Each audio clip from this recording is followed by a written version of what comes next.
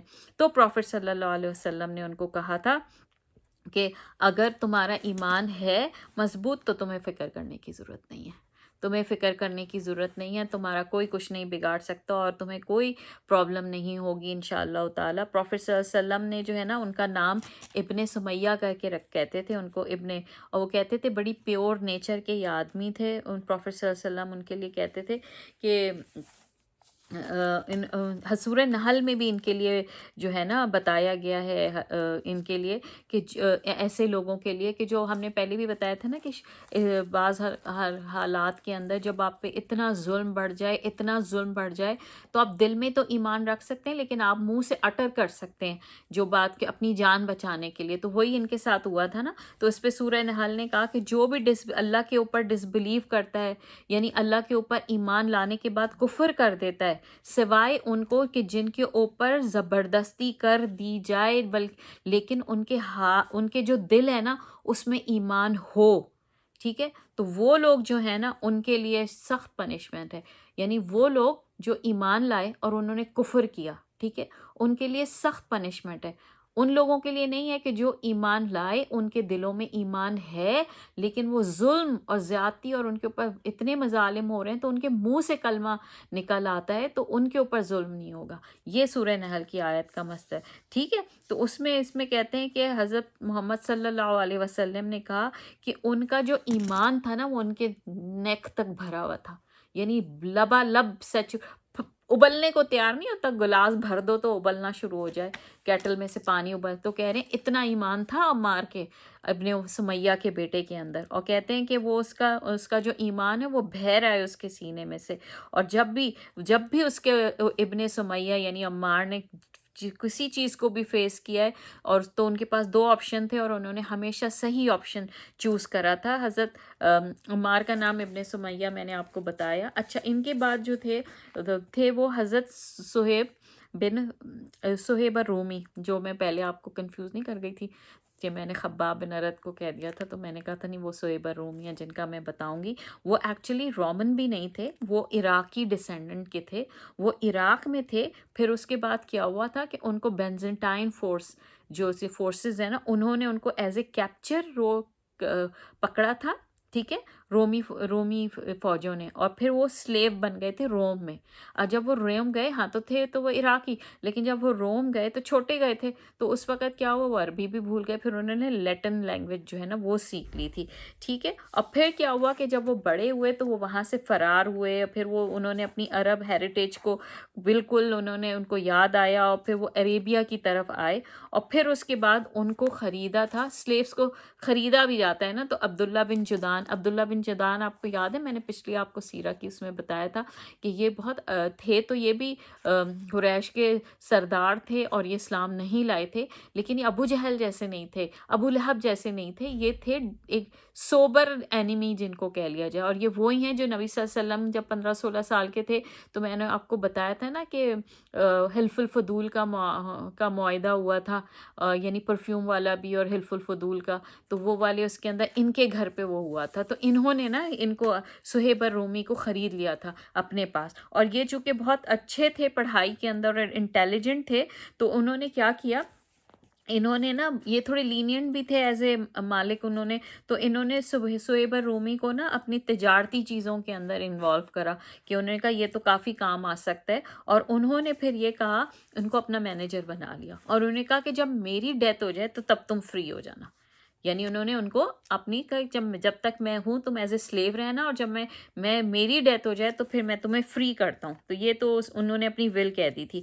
پھر جب ان عبداللہ ابن جدان کی ڈیتھ ہوئی ہے تو جو صہیب تھے وہ مدینہ کی طرف امیگریشن یعنی ہجرت کر گئے. تو جب ہجرت کرنے لگے تو ظاہر سی بات ہے وہ مینیجر تھے، انہوں نے بھائی مدینہ جب وہ انہوں نے ان کو مینیجر بنا لیا اپنے سلیو کو، تو انہوں نے کمایا بھی ہوگا، عزت بھی کمائی، پیسہ بھی کمایا، سب کچھ کمایا. تو وہ نا جب مدینے کی طرف ہجرت کرنے لگے تو ان کو رستے میں نا انہوں نے روک لیا تھا، قریش کے گروپ نے روک لیا تھا، اور ان کو جانے نہیں دے رہے تھے. انہوں نے تو حضرت صہیب نے کیا کرا، انہوں نے کہا میں نے اپنے کمان میں جتنے تیر ہیں نا، انہوں نے تیر نکالا، ان کی طرف اشارہ کرا. تو انہوں نے کہا تمہیں پتہ ہے میں بہت ایکوریٹ شوٹر ہوں، اور میں تم سے پرومس کرتا ہوں کہ میں تم میں سے ایک بھی مجھے چھو نہیں پائے گا انٹل کہ میرے پاس ایک بھی تیر نہ ہو. یعنی جتنے تیر ہیں میں تب تک تمہارے قابو نہیں آؤں گا. اور دوسروں نے کہا اور تب تک میں تمہیں یقین کرتا ہوں، میں تمہیں پرومس کرتا ہوں کہ تم میرا کچھ نہیں بگاڑ سکتے جب تک میری تلوار جو ہے نا وہ ٹوٹ کے نہ گر جاؤ، میں تمہیں مار کے ہوں، کیونکہ دلیر آدمی تھے. تو اس پہ یہ ہوا کہ قریش جو ہے نا پھر ان کی طرف ہٹ گئے، سرکل سا انہوں نے بنا لیا، اور ان کو یہ کہا ہاں بھائی تم تو ایک سلیو کے طور پہ آئے تھے، تو تم تو بڑے غلام کے طور پہ آئے تھے، اور یہاں آ کر تم نے پیسہ بھی کمایا، سب کچھ ہم سے ہی لے کے تم نے کمایا نا، قریش سے لے کے، سب چھوڑ دو اگر تمہیں مدینہ جانا ہے. تو وہ کہتے ہیں کہ صہیب کو چوائس دی، اور انہوں نے کیا کیا، انہوں نے سب کچھ چھوڑ دیا. انہوں نے ان کو پیسہ بھی دیا، ان کے پاس جو ساز و سامان تھا وہ بھی سب انہوں نے ان کو قریش کو دے دیا، یہاں تک کہ کہا کہ مکہ میں جو میری چیزیں وہ بھی تم لے لینا. تو کہتے ہیں پینی لیس، ہوم لیس، کچھ نہیں تھا سوائے جو ان کے جسم پہ کپڑے تھے وہ ان کپڑوں میں چلے. اور کہتے ہیں یہ پہلے مہاجر تھے جنہوں نے ہجرت کی، جو پیدل ہجرت کر کے مدینہ پہنچے تھے. آپ سوچیں کہ مدینہ مکہ کا راستہ اگر آپ اندازہ لگا لیں، ابھی ہم کبھی عمرہ پہ جائیں نا تو اندازہ لگا لیں، تو یہ پہلے صحابی ہیں جو پیدل ہجرت کر کے مدینہ پہنچے. اور کہتے ہیں جب یہ قبا تک پہنچے ہیں نا تو یہ کرالنگ کر رہے تھے، ان کے پاس نہ کھانے کو تھا، اور ان کی حالت اتنی خراب ہو گئی تھی کہ یہ کرال کرتے کرتے بمشکل قبا تک پہنچے ہیں. اور پروفٹ صلی اللہ علیہ وسلم کے حضور میں جب پہنچے ہیں تو پروفٹ صلی اللہ علیہ وسلم نے پرسنلی ان کو ریسیو کرا ہے، ان کا چہرہ صاف کیا ہے، اور پھر ان کی طرف مسکرا کے دیکھا ہے. 3 دفعہ انہوں نے ان کو کہا، ان کو صہیب الرومی کو ان کو کہا کہ جو تم نے تجارت کی ہے نا صہیب، تم نے جو تجارت کی ہے وہ جو ہے نا وہ تم نے بہترین تجارت کی ہے، یعنی تم نے بڑی پروفیٹیبل تجارت کی ہے. تو اس پہ حضرت صہیب ابن رومی نے کہا کہ یہ آپ کو کوئی بتا نہیں سکتا سوائے جبریل علیہ السلام کے، کیونکہ دیکھیں ان تو نبی تو ادھر تھے قبا کی طرف، اور یہ آ رہے تھے مکہ سے، وہاں سے یہاں تک خبر کون دیتا؟ تو انہوں نے کہا جبریل آئے ہوں گے نا، جبریل نے آپ کو بتایا. تو کہتے ہیں سورہ بقرہ کی آیت 202 جو ہے نا وہ اس کے اوپر اتری ہے کہ اتنی خوبصورت اللہ سبحانہ تعالیٰ نے ان کے لیے آیت اتاری تھی کہ جو لوگ اپنے نفس کو اللہ کی خوشی کے لیے قربان کر دیتے ہیں نا، تو اللہ جو ہے نا وہ بہت گریشیس ہے اپنے ان خادموں کے لیے. اللہ بہت ان کو عطا کرنے والا ہے. اللہ is very gracious for his those type of servant. کتنی بڑی بات ہے، کتنی بڑی بات ہے نا. ایک دفعہ کیا ہوا تھا انہی اچھا یہ تینوں بیسٹ فرینڈ تھے، حضرت خباب، حضرت بلال اور حضرت صہیب رومی. سیم ایجز کے تھے، ینگسٹر تھے، اور نا بڑے بڑے بولڈ قسم کے وہ تھے، ڈرتے ہی نہیں تھے اسلام کے مقابلے میں نا، جذباتی اچھے وہ تھے. تو ابو جہل نا ایک دفعہ پروفیٹ صلی اللہ علیہ وسلم سے بات کر رہے تھے، تو یہ تینوں وہاں سے گزر کے گئے. تو نا انہوں نے کہا کہ اگر تم سچے ہوتے نا اے محمد، تو میں پہلے ایمان لاتا بجائے ان تینوں کے، یہ جو جا رہے ہیں غریب سلیوز جا رہے ہیں. تو اس کا مطلب ہے کہ تم صحیح نہیں ہو. تو اس کے اوپر بھی کہتے ہیں کہ نا آیت اتری تھی، اور اس میں یہ کہا تھا کہ جس کو اللہ چاہے، یعنی جن کو اللہ عزت دیتا ہے نا، کوئی ان کی عزت ختم نہیں کر سکتا. یہ بھی سورہ انعام کی ہے کہ اللہ سبحانہ تعالیٰ نے ان کو پریز کرا. اللہ سبحانہ تعالیٰ نے ان کو اتنی بیوٹیفل ورس کے اندر پریز کرا ہے، اور یہ کہا ہے کہ بلال، عمار اور صہیب کے لیے وہ آیتیں اتری ہیں. اور کہتے ہیں کہ حضرت عمار جو ہیں وہ تو بہت سالوں بعد حضرت کیا کہتے ہیں حضرت محمد صلی اللہ علیہ وسلم نے کہا تھا کہ اے ابن سمیہ، مجھے پتہ ہے کہ تمہیں ایک باغی جماعت جو ہے نا تمہیں قتل کر دے گی. تو وہ باغی جماعت مسلمانوں ہی کا تھا نا. جب حضرت علی اور حضرت معاویہ کی سول وار چھڑی تھی، تھے تو دونوں طرف مسلمان لوگ، اور لیکن حضرت عمار جو ہے انہوں نے حضرت علی کا سائیڈ لی تھی، اور پھر وہ جنگ صفین کے اندر ان کو شہید کر دیا گیا تھا. تو اس میں ہم یہ نہیں کہہ سکتے کیونکہ یہ دونوں طرف صحابہ کرام تھے، کون صحیح تھا کون غلط تھا. لیکن اس حدیث کی روشنی میں لگتا ہے کہ حضرت علی رضی اللہ عنہ زیادہ صحیح تھے. لیکن بہرحال اللہ نوز بیسٹ کہ کیا تھا. تو اللہ سبحانہ تعالیٰ نے ان تینوں کے لیے کہا کہ جو بھی اللہ سبحانہ تعالیٰ نے کہا کہ ڈس بلیور جو ہے نا، ایسے لوگوں کو تم نہیں وہ کچھ کر سکتے. یعنی انگلش میں پڑھ کے آپ کو بتاتی ہوں، پھر میں اردو میں بتاؤں گی. ڈو ناٹ ڈسمس دوز پور believers who invoke their Lord morning and evening, seeking His pleasure. You are not accountable for them whatsoever, nor are they accountable for you. So don't dismiss them. You will be one of the wrongdoers. یعنی یہ جو ہے نا، جو صبح شام اللہ کو پکار رہے ہیں، تو انہیں کم نہ سمجھو، اور ان کے مقابلے میں تم نہ اکاؤنٹیبل ہو، نہ وہ اکاؤنٹیبل ہیں، اور ان کو ڈسمس نہیں کر سکتے تم ورنہ ظالمین میں ہو جاؤ. یعنی بتایا جا رہا ہے کہ ان کی کیا کیا کیا یعنی مقام تھا کہ اللہ سبحانہ تعالیٰ نے نبی صلی اللہ علیہ وسلم کو کہہ دیا کہ بھائی ان کو نہیں چھوڑ دینا، ان کو چھوڑ دیا تو صحیح نہیں ہوگا، ظالموں میں شمار ہو جاؤ گے. تو دیکھیں اللہ سبحانہ تعالیٰ ان اس وقت کی کہتے ہیں نا کہ سلیو کی کیا حیثیت ہوتی تھی، اس سلیوز کو اللہ سبحانہ تعالیٰ نے اتنی عزت عطا فرمائی کہ میں آج اور آپ بیٹھ کے ان کے متعلق سن رہے ہیں. اتنے نہ ہم نے ان کی شکلیں دیکھی، نہ ہمیں کچھ پتا، لیکن ہم کتنی عزت کتنی محبت سے ان کو کر رہے ہیں. ان کی تکلیفیں جو میں یہ پڑھ رہی ہوں نا، یہ میں نے کبھی زندگی میں، یہ ہم پڑھتے تھے سیرہ، میں نے بھی پڑھی، آپ نے بھی پڑھی ہوگی. بہت ہم پرسیکیوشن سنتے تھے نا ارلی مسلم کی، تو ہم کہتے تھے یار کیسا ان پہ ہوتی ہوگی نا، کیسے ہم کبھی امیجن نہیں کر سکتے. لیکن آج جب غزہ میں دیکھتی ہوں نا، میں کہتی ہوں وہ سارا منظر وہی آ گیا، سارا وہی ارلی جو تکلیف آج غزہ میں ہے نا، وہ میں نے کبھی زندگی میں نہیں سوچا تھا کہ ہم دیکھ پائیں گے اپنی زندگیوں میں کہ ایسی پرسیکیوشن مسلمانوں کی ہو رہی ہے. اور اللہ نوز بیسٹ. لیکن بہت دعا ہے اللہ سبحانہ تعالیٰ، اللہم اصلح احوال المسلمین فی فلسطین و غزہ و یمن و کشمیر و پاکستان و کہیں بھی و کلی مکان، یا ذل جلال والاکرام. یا اللہ ان کی مدد فرما، تو ان کو فتح عطا فرما، اور جو شہید ہو گئے ان کو جنت میں اعلیٰ مقام عطا فرما. یا رب غفور، ان کے لیے آسانی کر دے، اپنی نصر بھیج دے، اپنے فرشتے بھیج دے ان کی مدد کے لیے. یا رب العالمین ان کی مدد فرما. یا اللہ تو مسلمانوں پہ رحم کرنے والا ہے. یا اللہ بہرحال چلیں اب آگے بھی ہم پڑھیں گے کہ اس سے آگے کیا ہوتا ہے، کیا چیز کب ہجرتیں شروع ہوتی ہیں، کیا ہوتا ہے.